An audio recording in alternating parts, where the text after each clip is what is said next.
हर हर महादेव, जय शिव शंभू, जय महाकाल। आज हम पढ़ेंगे मधु कैटभ वध महाकाली का वर्णन। सूत जी से ऋषिगण बोले, अब आप जो है जगत माता उमा का चरित्र वर्णन करने की कृपा करें। सूत जी बोले, आप लोग धन्य हैं जो परम मंगलदायक भगवती के चरित्र को सुनना चाहते हैं।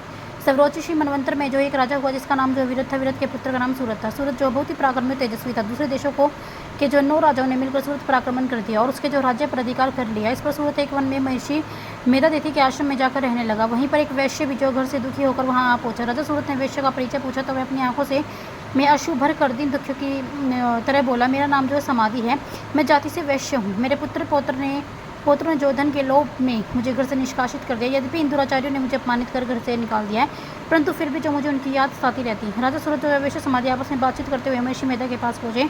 उन दोनों ऋषि को जो है अपनी जो है विपदाओं से अवगत कराया और उनसे प्रार्थना करने लगे कि हमारे मोह को दूर करें।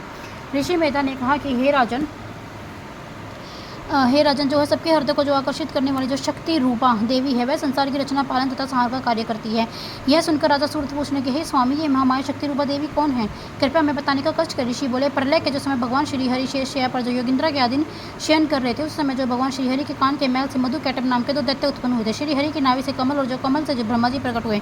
वे दैत्य जब ब्रह्मा जी को मारने के लिए तैयार हुए तो ब्रह्मा जी उन दैत्यों को देखकर विष्णु की माया से परमेश्वर की स्तुति करने के बोले, हे महामाया, मेरे इन राक्षसों से रक्षा करो, आपको मेरा बारंबार नमस्कार है। ब्रह्मा जी की स्तुति से प्रसन्न होकर महाकाली फाल्गुन शुक्ला द्वादशी को जो है श्रीहरि के मुख नेत्रों से प्रकट हुई। इसी समय भगवान श्रीहरि भी जाग गए। उन्होंने उन राक्षसों को जंगाओं पर जो रखकर जो अपने चक्कर से जो है काट डाला।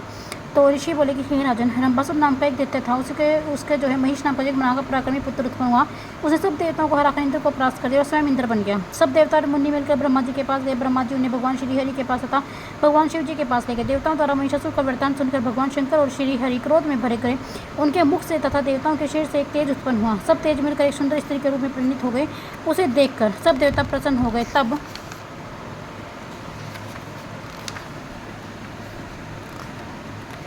तब सबने मिलकर जो है नाना प्रकार के जो है आयुध और जो है आभूषण उन्हें जो प्रदान किए। उनको जो प्राप्त कर महादेवी ने जो घोर अट्टहास किया, जिसके कारण सारी पृथ्वी और आकाश गूंज उठे। उसी अट्टहास को सुनकर महिषासुर अपनी सेना लेकर युद्ध करने के लिए पहुंचा। के देवी के साथ करोड़ों असुर सैनिकों का युद्ध होने लगा। चक्षुर आदि दैत्य सेनापति युद्ध करते हुए देवी के हाथों मारे गए। इस पर महिषासुर भैंसे का रूप धारण करके अपने सिंगों सहित पृथ्वी तक पहाड़ों को उखाड़ने लगा। फिर उसने सिंह का रूप धारण कर लिया। तभी देवी ने उसका सिर अपनी तलवार से काटकर वध कर दिया। देवी ने उसकी गिरवा में त्रिशूल मारकर सदा के लिए उसे पृथ्वी पर सुला दिया। तब उसके जो शेष सैनिक मैदान छोड़कर भाग गए। तब इंद्रादि देवता ने जो भगवती जगदम्बा की स्तुति की और गंधर्व गाने लगे और अप्सराएं नृत्य करने लगे। हर हर महादेव, जय शिव शंभू, जय महाकाल, जय महाकाल, जय महाकाल।